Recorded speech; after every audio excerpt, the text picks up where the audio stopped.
Assalamualaikum warahmatullahi wabarakatuh. Yang terhormat Ibu Nuratri Kurniasari MPD selaku dosen pengampu pembelajaran IPA di SD serta teman-teman yang saya banggakan. Kami dari kelompok 3 akan mempresentasikan materi perubahan wujud zat. Sebelumnya, perkenalkan nama saya Habib Dielvani dengan NIM akhir 75. Saya Agil Pamungkas dengan NIM akhir 70. Saya Iman Nurjan dengan NIM akhir 91. Saya Garisita Budi dengan NIM akhir 81. Saya Usa Kusnul Khotimah dengan NIM akhir 55. Perubahan wujud benda. Perubahan wujud benda adalah salah satu bentuk terjadinya gejala perubahan pada suatu benda menjadi berbeda wujud dari sebelumnya, baik ukuran, bentuk, warna, dan aroma atau baunya yang berubah. Selanjutnya, dipengaruhi hal lain. Pada kondisi tertentu, suatu zat benda yakni padat, cair, dan gas mengalami perubahan wujud karena zat benda tersebut dalam kondisi tertentu yang dipengaruhi oleh panas, suhu, kelembapan, dan sebagainya. Selanjutnya, ada karakteristik sifat benda padat. Antara lain, benda dapat mempunyai sifat yang pertama, dapat dipindahkan atau dipegang tanpa mengubah bentuk asli.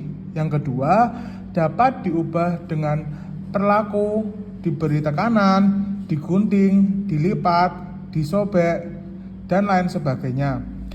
Yang ketiga, volumenya tetap atau bentuk tetap. Yang terakhir, contoh, pensil, buku, tas, meja, dan lain-lain. Selanjutnya yaitu karakteristik sifat benda cair. Benda cair mempunyai sifat yang pertama, bentuknya dapat berubah mengikuti wadahnya. Kedua, mengalir dari tempat lebih tinggi ke tempat lebih rendah.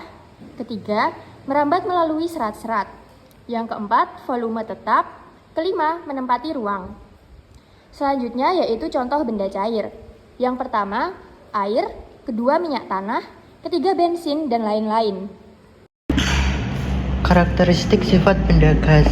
Benda gas mempunyai sifat dapat dirasakan tetapi tidak dapat dipegang. Jika dipindahkan, bentuknya menyerupai wadahnya. Volume dan bentuknya berubah-ubah serta menekan ke segala arah.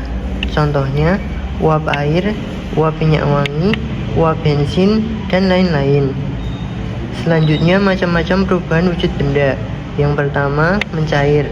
Mencair adalah bentuk perubahan wujud yang terjadi pada benda padat menjadi benda cair.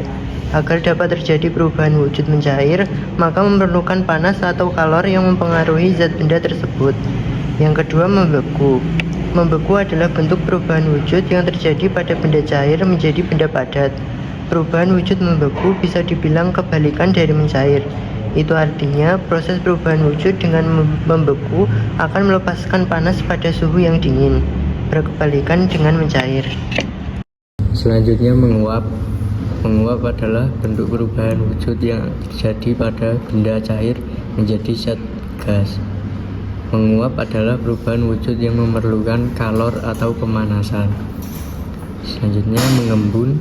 Mengembun adalah bentuk perubahan wujud yang terjadi pada benda gas menjadi benda cair.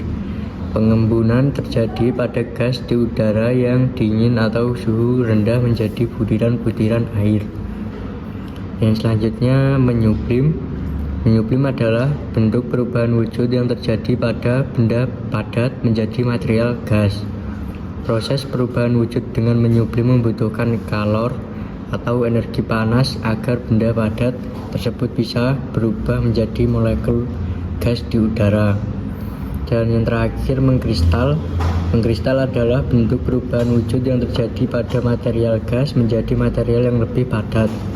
Proses perubahan wujud ini terjadi karena adanya pelepasan energi panas atau kalor pada suhu yang lebih rendah dari benda.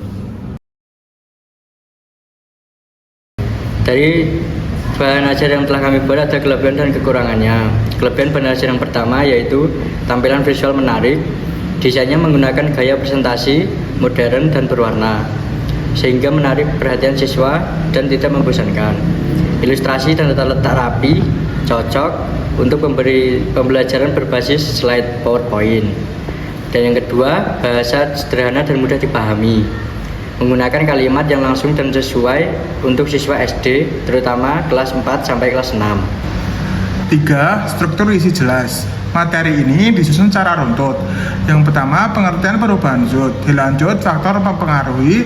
Dilanjut, sifat benda padat, cair, gas. Dilanjut, macam-macam perubahan wujud. Yang keempat, kesesuaian dengan kurikulum Merdeka. Materi sesuai dengan capaian pembelajaran IPA fase B tentang sifat dan perubahan wujud benda. Yang kelima, memuat contoh konkret.